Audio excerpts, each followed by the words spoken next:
പത്മനാഭസ്വാമി ക്ഷേത്രത്തിൽ ഓണവില്ല് സമർപ്പിക്കുന്നത് പോലെ തന്നെ തിരുവട്ടാർ ആദികേശവ പെരുമാളിന്റെ അവിടെയും വലിയ സമർപ്പണമുണ്ട്. ഞങ്ങള് തഞ്ചാവൂർ കാഞ്ചീപുരത്തു നിന്ന് വന്ന സ്ഥപതി ശില്പി പാരമ്പര്യമാണ്.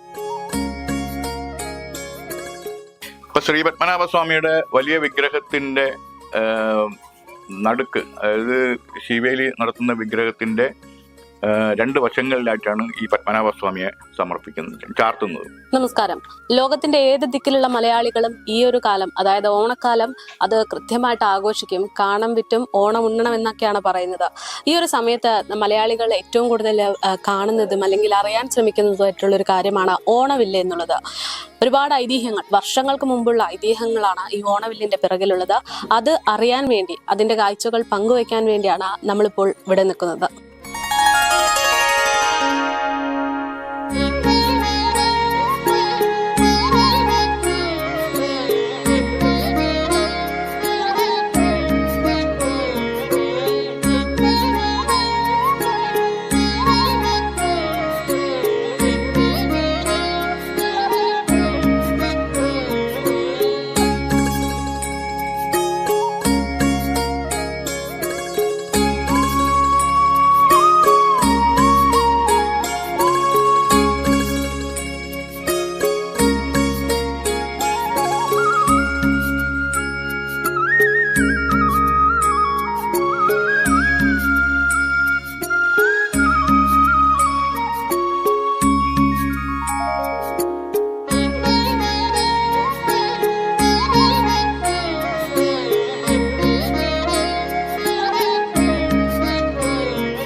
ഓണക്കാലത്ത് ശ്രീ പത്മനാഭ സ്വാമി ക്ഷേത്രത്തിലേക്ക് സമർപ്പിക്കുന്ന ഓണവില്ല, ആ ഓണവില്ലിന്റെ യഥാർത്ഥ അവകാശികൾ അല്ലെങ്കിൽ അത് ക്ഷേത്രത്തിൽ സമർപ്പിക്കുന്ന ആളുകൾ, അവരെ തിരഞ്ഞാണ് ഈ യാത്ര.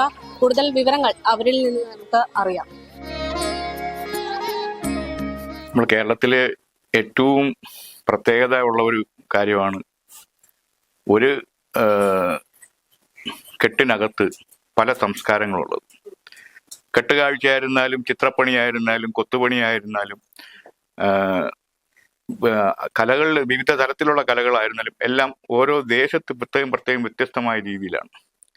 ഇപ്പൊ തന്നെ ഓണവില്ല് എന്ന് പറയുന്നത് ഞങ്ങള് പത്മനാഭസ്വാമി ക്ഷേത്രത്തോളം പഴക്കമുള്ള ഒരു ആചാരമാണ് ഈ പള്ളിവില്ലെന്ന ഓണവില്ല്.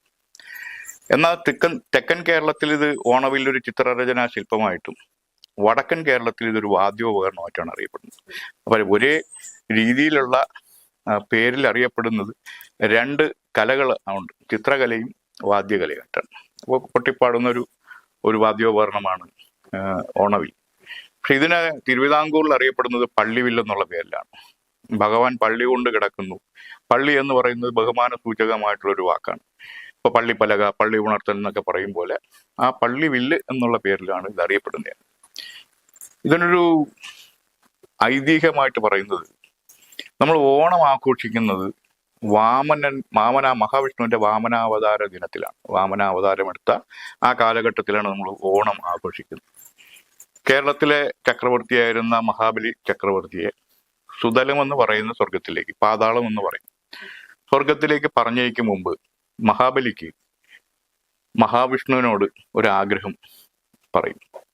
മഹാവിഷ്ണുവിനോട് 5ാമത്തെ അവതാരമാണ് വാമനാവതാരം. അപ്പൊ വാമനാവതാരം എടുത്ത് അങ്ങ് ആരാണെന്ന് ചോദിക്കുമ്പോൾ വിശ്വരൂപം മഹാവിഷ്ണു കാണിച്ചു കൊടുക്കുന്നു. എന്നാൽ മഹാവിഷ്ണു വീണ്ടും അവതാരങ്ങൾ എടുക്കുമെന്നും ഈ അവതാര കഥകൾ കൂടി കാണാനുള്ള ആഗ്രഹം, അർത്ഥത്തിൽ ഒരു പ്രാവശ്യം മാത്രമേ കേരളത്തിലെ പ്രജകളെ കണ്ടുപോകാനുള്ള അനുവാദമുള്ളൂ. അപ്പോ കേരളത്തിൽ വരുമ്പോൾ ഈ അവതാര കഥകൾ കൂടി കാണാനുള്ള ആഗ്രഹം പ്രകടിപ്പിച്ചു.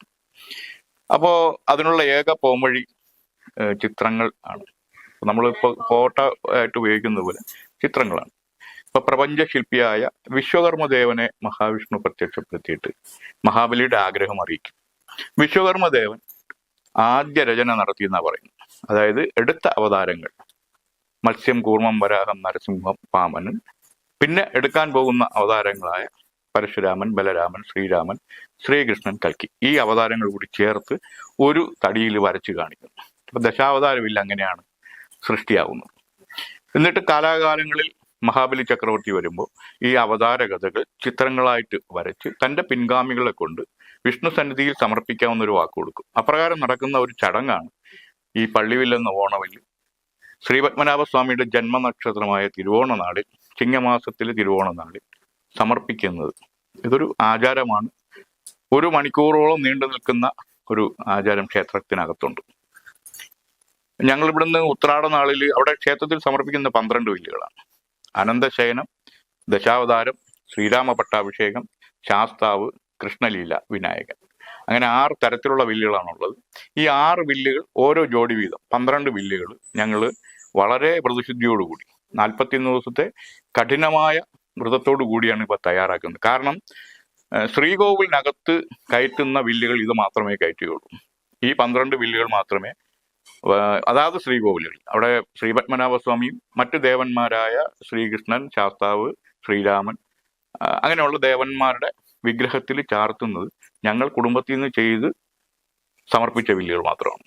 അങ്ങനെ ഈ ഒരു കുടുംബം എന്ന് പറയുമ്പോൾ പൂർവികരുടെ ഒരുപാട് പ്രവർത്തനങ്ങൾ കൂടെ, അതായത് ഇപ്പൊ ഇവിടെ ഒരു ചേട്ടൻ പറയുന്നത് കേട്ടു, ക്ഷേത്രം പണിയാൻ വന്നിട്ട് ചില ആളുകളുടെ നിങ്ങളുടെ പൂർവികർ, അതെങ്ങനെയാണ് ബന്ധിപ്പിക്കാൻ പറ്റുന്നത്? അല്ല, ഇപ്പോ ഞങ്ങള് തഞ്ചാവൂര്, കാഞ്ചീപുരത്തു നിന്ന് വന്ന സ്ഥപതി ശില്പി പാരമ്പര്യമാണ്. അത് കണക്കന്മാരാണ്. ക്ഷേത്രം നിർമ്മിക്കുമ്പോൾ സാധാരണ ഒരു മൂത്താശാരിയെ സമീപിച്ചിട്ട് ആ കണക്ക് നിർണ്ണയപ്പെടുത്തും. അതേപോലെ തഞ്ചാവൂർ, കാഞ്ചീപുരത്തു നിന്ന് വന്ന സ്ഥപതി ശില്പി പാരമ്പര്യം.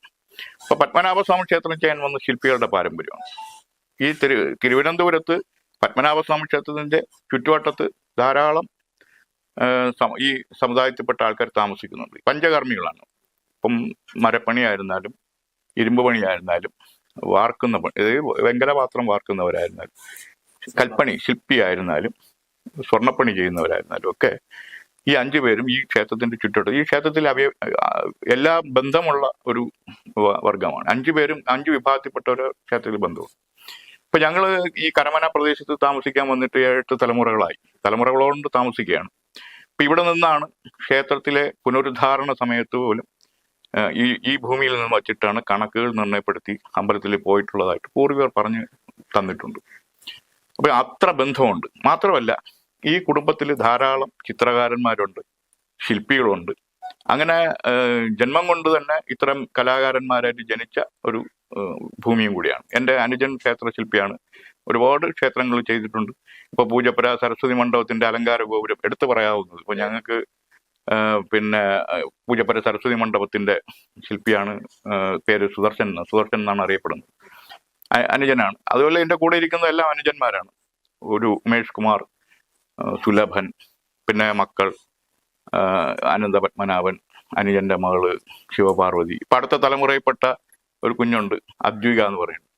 അതേപോലെ കാർത്തികേയനാചാരി. അങ്ങനെ കുടുംബത്തിൽ ധാരാളം അംഗങ്ങളുണ്ട്. കഴിഞ്ഞ തലമുറയിൽപ്പെട്ട കഴിഞ്ഞ തലമുറയിൽപ്പെട്ട നാഗേന്ദ്രൻ ആചാരി. അങ്ങനെ തലമുറ ചെയ്തു വരുന്ന ഒരു കർമ്മമാണ് ഈ പള്ളിവില്ല് നിർമ്മാണവും അതിൽ ചിത്രങ്ങൾ വരയ്ക്കുന്നത്, അത് ഭഗവാന് സമർപ്പിക്കുന്നത്. നമ്മൾ ഈ ഓണവില്ലിലേക്ക് വരുമ്പോൾ ഇത് ഉണ്ടാക്കിയിട്ടുള്ള ഒരു തടി, അതൊരു പ്രത്യേകതരം തടിയാണ് കാണുമ്പോൾ തോന്നുന്നത്. അതിന്റെ സ്പെഷ്യാലിറ്റി? ദേവഗണത്തിൽപ്പെട്ട പലകയാണ് ഇത് ചെയ്യുന്നത്. ദേവഗണത്തിൽപ്പെട്ട കടമ്പ്, മഹാഗണി എന്നീ വൃക്ഷങ്ങളുടെ പലകയിലാണ് ഈ വില്ലുകൾ നിർമ്മിക്കുന്നത്. അതിനകത്ത് പോസിറ്റീവ് എനർജി കൂടുതലുണ്ടാകും. മാത്രമല്ല, ഇതിനൊരു നാരുക കുറവായിരിക്കും. ചിത്രം വരയ്ക്കാനായിട്ട് വളരെ എളുപ്പമുള്ള ഒരു തടിയാണ് ഈ ദേവഗണത്തിൽപ്പെട്ടത്. ചിത്രം വരയ്ക്കാന്ന് പറയുമ്പോൾ പ്രത്യേകമായിട്ടും പഠിച്ചതൊന്നായിരിക്കില്ലല്ലോ. അല്ല, അതെങ്ങനെയാണ് എല്ലാവർക്കും കൃത്യമായിട്ട് കിട്ടുന്നത്? അതാണ് ഈ പകർന്നു നൽകാന്ന്. ഇപ്പൊ ഞങ്ങൾ നാട്ടെ കുട്ടികളെ കൂടെ ഇരുത്തുന്നെന്ന് പറഞ്ഞു കഴിഞ്ഞാല് അവരെ സംബന്ധിച്ചിടത്തോളം വിദ്യാഭ്യാസ സമയമാണ്, പഠിക്കാൻ പോകുന്ന കുട്ടികളാണ്. അവർക്ക് ആ പഠനത്തിനോടൊപ്പം തന്നെ ഈ ചിത്രങ്ങൾ വരയ്ക്കാനുള്ള കണ്ട് പഠിക്കണം. കാരണം അതൊരു വരയ്ക്കേണ്ട രീതികളുണ്ട്, ഉപാസനയുണ്ട്. അപ്പോൾ അവരെ കൂടെ ചേർത്ത് നിർത്തിയിട്ട് ആ കണ്ടും കേട്ടും തൊട്ടും അറിഞ്ഞെങ്കിൽ മാത്രമേ ഒരു പാരമ്പര്യം പകർന്നു നൽകാൻ പറ്റുകയുള്ളൂ. ബുക്കിൽ നിന്ന് വായിച്ചെടുക്കാവുന്ന ഒന്നല്ല പാരമ്പര്യം. അത് ആ പാരമ്പര്യ കുടുംബത്തിനോടൊപ്പം ചേർന്ന് നിന്നെങ്കിൽ മാത്രമേ പാരമ്പര്യം പിന്തുടർന്ന് പോകാൻ പറ്റുള്ളൂ. ആ പാരമ്പര്യം മാത്രമാണ് കാശ് കൊടുത്താൽ വാങ്ങാൻ കിട്ടാത്തത്. ബാക്കിയൊക്കെ നമുക്ക് കാശ് കൊടുത്താൽ വാങ്ങാൻ കിട്ടുന്നതാണ്. ഇതിലിപ്പം വരയ്ക്കുന്ന ചിത്രങ്ങൾക്കൊക്കെ പ്രത്യേകമായിട്ട് എന്തെങ്കിലും അർത്ഥങ്ങളുണ്ടോ? അതായത് ഇപ്പം ചേട്ടന്റെ കയ്യിലുള്ള ഒരു ബില്ല് എടുത്തു നോക്കുകയാണെങ്കിൽ ആ ചിത്രങ്ങൾ എന്താണ് അർത്ഥം? ഇപ്പൊ ശ്രീ പത്മനാഭസ്വാമിയുടെ വലിയ വിഗ്രഹത്തിന്റെ നടുക്ക്, അതായത് ശിവേലി നടത്തുന്ന വിഗ്രഹത്തിന്റെ രണ്ട് വശങ്ങളിലായിട്ടാണ് ഈ പത്മനാഭസ്വാമിയെ ചാർത്തുന്നത്. ഇപ്പൊ പത്മനാഭസ്വാമിയുടെ വില്ല് എന്ന് പറയുമ്പോൾ വ്യാഴൻ അനുകൂലമായിട്ട്, മഹാവിഷ്ണു വ്യാഴന്റെ ആളാണ്, ഗുരു കടാക്ഷമാണ്, സർവ്വ ഐശ്വര്യമാണ് ഈ വില്ല് കൊണ്ട് ഫലസിദ്ധിയായിട്ട് ഭവിക്കുന്നത്. അടുത്ത വില്ല് ദശാവതാര വില്ലാണ്. അപ്പൊ ഞങ്ങളത് ദശാവതാര വില്ലിൽ നരസിംഹമൂർത്തിയെ ഉപാസിച്ച് വരയ്ക്കുകയാണ്. അപ്പൊ ശത്രുദോഷ പരിഹാരാർത്ഥമാണ് ഈ ദശാവതാര വില്ല് വീടുകളിൽ കൊണ്ടുവയ്ക്കുന്നത്. പിന്നെ ഉള്ളത് ശ്രീരാമ പട്ടാഭിഷേകം. ശ്രീരാമ പട്ടാഭിഷേകം പിതൃകർമ്മദോഷങ്ങൾ മാറുന്നതിനും മംഗല്യഭാഗ്യത്തിനും വേണ്ടിയിട്ടാണ്. പിന്നെ ശനിദോഷ പരിഹാരാർത്ഥം ശാസ്താവിന്റെ വില്ല്, ദൃഷ്ടഗണപതിയായിട്ടും സർവ്വവിഘ്നശാന്തിയായിട്ടും വിനായകൻ, ശ്രീകൃഷ്ണലീല സന്താന സൗഭാഗ്യത്തിനും ബാലാരിഷ്ടം മാറുന്നതിനും വേണ്ടിയിട്ടാണ് ശ്രീകൃഷ്ണലീല വില്ല്. അങ്ങനെ അതിന് ഓരോന്നിനും ഓരോ ഫലസിദ്ധികളുണ്ട്, അർത്ഥങ്ങളുണ്ട്. ഇവിടെ ഇപ്പം 1, 2, 3, 4, 5 പേരുണ്ട്. ഏകദേശം എത്ര ആളുകൾ ചേർന്നിട്ടാണ് ഈ പറയുന്നത് വർഷം ഒരു ബില്ല് സമർപ്പിക്കുന്നത്? ഈ കുടുംബത്തിലെ വില്ലുകൾ വരയ്ക്കാൻ തയ്യാറായി വരുന്ന സഹോദരങ്ങളും മക്കളും ചെറുമക്കളും ഒക്കെ ഇതിൽ പങ്കെടുക്കുന്നുണ്ട്. അതിനകത്ത് എണ്ണം പറയാനൊക്കില്ല. വളരെ വളരെ വ്രതത്തോടുകൂടി തയ്യാറാക്കേണ്ട ഒരു കർമ്മമാണ്. ഇപ്പോ അവര് സ്വമനസ്സാല വന്ന് ഈ ചിത്രരചന, കാരണം കുടുംബത്തിന്റെ ഒരു അവകാശമാണ് ഇത്, പാരമ്പര്യമായിട്ട് പകർന്ന് തലമുറയായിട്ട് കൊണ്ടുപോകേണ്ട ഒന്നാണ്. അപ്പൊ അവർക്ക് ഇഷ്ടത്തോടു കൂടി താല്പര്യത്തോടു കൂടി വന്ന് ഇതിൽ പങ്കെടുത്താൽ അവരെ കൂടി ഇതിനകത്ത് ചേർത്ത് നിർത്തി പങ്കെടുക്കും. അപ്പോൾ അത് ഇപ്പൊ തന്നെ ഏകദേശം 7ഓളം ആൾക്കാരുണ്ട്. കൂടുതൽ ആൾക്കാരെ പുറത്തുനിന്നും കൊണ്ടുവന്ന് ചെയ്യേണ്ട ഒരു കർമ്മമല്ല ഇത്. ഇത് കുടുംബത്തിനകത്ത് അവരെ ആ ഗുരുകുല വിദ്യാഭ്യാസം പോലെ അതിനകത്ത് പകർന്നു നൽകി പഠിച്ചെടുത്ത് ചെയ്യേണ്ട ഒരു വിഷയമാണ്. ഇതിലിപ്പോ പ്രധാനമായിട്ടും വരുന്നത് ചിത്രങ്ങൾ തന്നെയാണ്. ആ ചിത്രങ്ങൾ എന്ന് പറയുമ്പോൾ സ്വാഭാവികമായിട്ടും നിറങ്ങൾ അതിലൊരു പ്രധാനപ്പെട്ട പങ്ക് വഹിക്കുന്നുണ്ട്. അപ്പോ ഇത്തരം നിറങ്ങൾ എങ്ങനെയാണ് ഉണ്ടാക്കുന്നത്? ഈ നിറങ്ങൾ പണ്ടുകാലങ്ങളിൽ ഇതൊരു ഇലച്ചാറ്, പിന്നെ മഞ്ഞപ്പൊടി, കരിപ്പൊടി, പിന്നെ ചെങ്കൽപ്പൊടി ഒക്കെയാണ് ഉപയോഗിച്ചുകൊണ്ടിരുന്നത്. പക്ഷെ ഇപ്പം കൂടുതൽ എണ്ണം വരയ്ക്കുന്നത് കൊണ്ട് ഞങ്ങൾ ഈ കളമെഴുതുന്ന പൊടിയാണ് ഇതിനകത്ത് ഉപയോഗിക്കുന്നത്. പഞ്ചവർണ്ണങ്ങളാണ്, പ്രൈമറി കളേഴ്സ് ആയിട്ടുള്ള കളറുകളെ അങ്ങോട്ടും ഇങ്ങോട്ടും മിക്സ് ചെയ്ത് മറ്റ് നിറങ്ങൾ ഉണ്ടാക്കിയെടുക്കുകയാണ് ചെയ്യുന്നത്.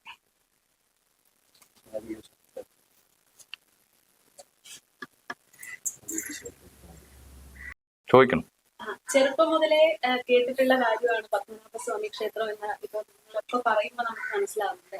അപ്പൊ ഇപ്പൊ ഏറ്റവും കൂടുതൽ ആളുകൾക്ക് അറിയാൻ പറ്റുന്ന ഒരു കാര്യം അവിടെയുള്ള നിലവറകൾ, എന്തൊക്കെയോ ഒരുപാട് വസ്തുക്കൾ, അല്ലെങ്കിൽ ലോകത്ത് തന്നെ ഏറ്റവും സമ്പന്നമായിട്ടുള്ള ഒരു ക്ഷേത്രമായിട്ട് നിൽക്കുന്നതാണ് പത്മനാഭസ്വാമി ക്ഷേത്രം. അപ്പോ കുട്ടിക്കാലം മുതൽ ആ ക്ഷേത്രത്തിനെ കുറിച്ചും ആ നിലവറയെ കുറിച്ചും കേട്ടിട്ടുള്ള കാര്യങ്ങൾ ഉണ്ടാവുമല്ലോ? തീർച്ചയായിട്ടും കേട്ടിട്ടുണ്ട്. കാരണം അത് കുടുംബത്തിൽ തന്നെ എൻ്റെ അമ്മൂമ്മയൊക്കെ പറഞ്ഞു കേട്ടിട്ടുണ്ട്. അവിടെ ഇങ്ങനെ ഭഗവാന്റെ സമ്പത്ത് സൂക്ഷിക്കുന്ന സ്ഥലങ്ങളുണ്ട് എന്നും, അത് ഏതെങ്കിലും ഒരു കാലഘട്ടത്തിൽ തിരുവനന്തപുരത്ത് അല്ലെങ്കിൽ തിരുവിതാംകൂറിലെ പ്രജകൾക്ക് കഷ്ടകാലം വരുമ്പോൾ ആ സമ്പത്ത് അവിടെ നിന്ന് എടുക്കണമെന്നും ഒക്കെ പറഞ്ഞു കേട്ടിട്ടുണ്ട്. അത് മാത്രമല്ല, നമ്മുടെ അവിടെയുള്ള ഈ പണികളൊക്കെ ചെയ്തിട്ടുള്ളത്, അതിനകത്തുള്ള കഥകളും ഒക്കെ ചെയ്തിട്ടുള്ളത് ഞങ്ങളുടെ പൂർവികരാണ്. അത് വളരെ നിഗൂഢമായ രഹസ്യ സ്വഭാവമുള്ള പൂട്ടുകളാണ് അതിനകത്ത് നിർമ്മിച്ചിട്ടുള്ളത്. അതൊക്കെ ഞങ്ങൾക്കറിയാം, ഞങ്ങൾ പൂർവികർ പറഞ്ഞു തന്നിട്ടുണ്ട്. മാത്രമല്ല, തിരുവിതാംകൂർ രാജകുടുംബാംഗമായിരുന്ന അന്തരിച്ചുപോയ ബഹുമാനപ്പെട്ട ഹിസ് ഹൈനസ് ഉത്രാടം തിരുനാൾ മാർത്താണ്ഡവർമ്മ തമ്പുരാൻ തന്നെ ഞങ്ങളോട് പല വിഷയങ്ങളെ കുറിച്ച് സംസാരിച്ചതിന്റെ കൂട്ടത്തിൽ ഈ നിലവറയെ കുറിച്ചൊക്കെ സംസാരിച്ചിട്ടുണ്ട്. അത് വളരെ വർഷങ്ങൾക്ക് മുമ്പ് തന്നെ ഞങ്ങൾ ഏകദേശം 1 മണിക്കൂറോളം നിന്ന് അദ്ദേഹവുമായിട്ട് സംസാരിക്കാറുണ്ട്. ഓണസമയമാകുമ്പോൾ ഞങ്ങൾ അദ്ദേഹത്തിന് പോയി കാണാറുണ്ട്. അപ്പോൾ ഈ നിലവറയെ കുറിച്ചൊക്കെ സംസാരിച്ച് പറഞ്ഞ് ഞങ്ങളെ പഠിപ്പിച്ചു തന്നിട്ടുണ്ട്. ഇങ്ങനെയൊക്കെ ഉണ്ട്, ഓരോരോ സ്ഥലങ്ങളിൽ ഈ ഭഗവാന്റെ സമ്പത്തുകൾ സൂക്ഷിക്കുന്നുണ്ടെന്ന് പറഞ്ഞിട്ടുണ്ട്. പക്ഷെ ഇത് വെളിപ്പെട്ടപ്പോൾ ഞങ്ങൾക്ക് അതിശയം തോന്നിയില്ല. കാരണം ഇത് മുൻപ് കേട്ടിട്ടുള്ള ഒരു വാർത്തയാണ്. പക്ഷെ അത് അങ്ങനെ തന്നെ ഇരിക്കുക എന്നുള്ളതാണ് നമ്മളൊരു ആഗ്രഹവും. അത് തുറന്നു കഴിഞ്ഞാൽ എന്തെങ്കിലും ബുദ്ധിമുട്ടുകളൊക്കെ വരും എന്ന് വിശ്വസിക്കുന്ന ഒരു കൂട്ടം ആളുകളുണ്ട്. നമ്മളിങ്ങനെ ഇതുമായിട്ട് ബന്ധപ്പെട്ട് സംസാരിച്ചപ്പോൾ പലരും വിശ്വാസപരമായിട്ട് പറയുന്നത് അത് ക്ഷേത്രം നിലവറ തുറന്നു കഴിഞ്ഞാൽ ഒരു ആപത്തുണ്ടാകും എന്നൊക്കെ പറയുന്നു. അപ്പൊ അങ്ങനെ എന്തെങ്കിലും ഐതിഹ്യങ്ങളോ? ഞങ്ങളും അത് തന്നെയാണ് കേട്ടിട്ടുള്ളത്. കാര്യം ആ മുത്തശ്ശ കഥ പോലെ കേട്ടിട്ടുള്ളതാണ്. ഭഗവാന്റെ ആ വിഗ്രഹത്തിന് ഞങ്ങൾ ഒറ്റക്കൽ മണ്ഡപത്തിൽ കയറുമ്പം അവിടെ കടലിൽ ഇരമ്പുന്ന ശബ്ദം കേൾക്കാമെന്ന് പറയുന്നേക്കാം. ഇതിനെക്കുറിച്ച് കൗതുകത്തോടെ ഞാൻ പലരോടും സംസാരിച്ചിട്ടുണ്ട്. മുതിർന്ന കുടുംബത്തിൽ തന്നെ മുതിർന്നവരോട് സംസാരിച്ചിട്ടുണ്ട്. അപ്പോൾ അതിനൊരു കടലുമായിട്ട് ബന്ധപ്പെട്ടിട്ട് എന്തെങ്കിലും എയർ ഫോളോ എല്ലാം ഇട്ടിരിക്കാം, സ്വാഭാവികമാണ്. ശംഖുമുഖം കടപ്പുറമായിട്ട് വളരെ അടുത്താണ് നമ്മുടെ ഭഗവാൻ ശയിക്കുന്നത് തന്നെ.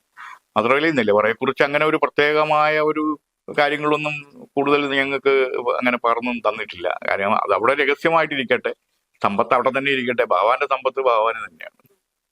അതുപോലെ തന്നെ ചിലരുടെ പ്രധാനപ്പെട്ട വിശ്വാസം എന്ന് പറയുന്നത് ഏറ്റവും കൂടുതൽ സമ്പത്തുള്ള ക്ഷേത്രങ്ങളിൽ വന്ന് പ്രാർത്ഥിച്ചു കഴിഞ്ഞാൽ സ്വാഭാവികമായിട്ടും നമുക്കും ഒരു സമ്പത്ത് ഉണ്ടാകുമെന്ന് വിശ്വസിക്കുന്ന ഒരുപാട് ആളുകളുണ്ട്. അപ്പൊ അത്തരം വിശ്വാസങ്ങൾ എങ്ങനെയാണ്? അല്ല, അതൊരു വിശ്വാസമാണല്ലോ. അന്ധമായി വിശ്വസിക്കുക, ഒരു കാര്യത്തിലും അന്ധമായി വിശ്വസിക്കാതെ ഒരു വിശ്വാസം കൊണ്ടുപോവുക. ആ വിശ്വാസം ഉണ്ടെങ്കിൽ മാത്രമേ നമുക്ക് നല്ല രീതിയിൽ ജീവിച്ചു പോകാനും പറ്റുള്ളൂ. ഏതൊരു കാര്യവും ഒരു വിശ്വാസം വേണം. അന്ധമായി വിശ്വസിച്ചു കഴിഞ്ഞാൽ അതൊരു തെറ്റിലോട്ട് പോകും. പക്ഷെ വിശ്വാസത്തോട് അവിടെ ഒരു വിഗ്രഹം ഇരിക്കുകയാണെന്നൊരു വിശ്വാസം, അല്ലെങ്കിൽ ഭഗവാൻ ഉണ്ട് എന്നുള്ളൊരു വിശ്വാസത്തോട് നമ്മൾ പെരുമാറുമ്പോൾ നമുക്ക് തെറ്റുകൾ ചെയ്യാനായിട്ട് ബുദ്ധിമുട്ടായിരിക്കും. അതൊരു വിശ്വാസമാണ്. ആ വിശ്വാസം അങ്ങനെയാണ്. ഭഗവാൻ സമ്പത്തുള്ള ഭഗവാനായിട്ട് അവിടെ ഉണ്ടെങ്കിൽ ഈ തിരുവിതാംകൂറിലുള്ള ഈ മാലോകർക്ക് എല്ലാവരും സമ്പത്ത് ഉണ്ടാകുമെന്നുള്ളൊരു വിശ്വാസമുണ്ട്. അങ്ങനെ തന്നെ ഞങ്ങൾക്ക്. അതുപോലെ തന്നെ ക്ഷേത്രത്തിലേക്ക് വരുമ്പോൾ എനിക്ക് ഏറ്റവും കൗതുകമായിട്ട് തോന്നിയത് ഓരോ സമയത്തും ആ സൂര്യൻ ആ ഹോളിലൂടെ ഇങ്ങനെ മണിക്കൂറിൽ ഇങ്ങനെ ഇടവിട്ട് വരുമല്ലോ.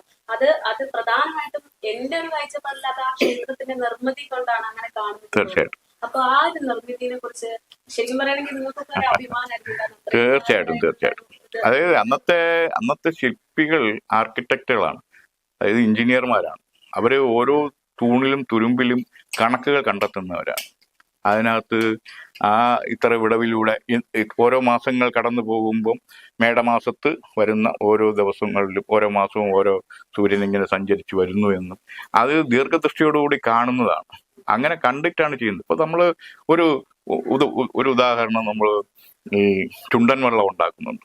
100-150-200 ആൾക്കാരുടെ ജീവനും കൊണ്ട് പോകുന്ന ഒരു വള്ളമാണ്. പക്ഷെ അത് ഒരു സൂചി മുന പോലെ ഉള്ള ഒരു മുനയിലാണ് വെള്ളത്തിൽ കൂടി സഞ്ചരിക്കുന്നത്.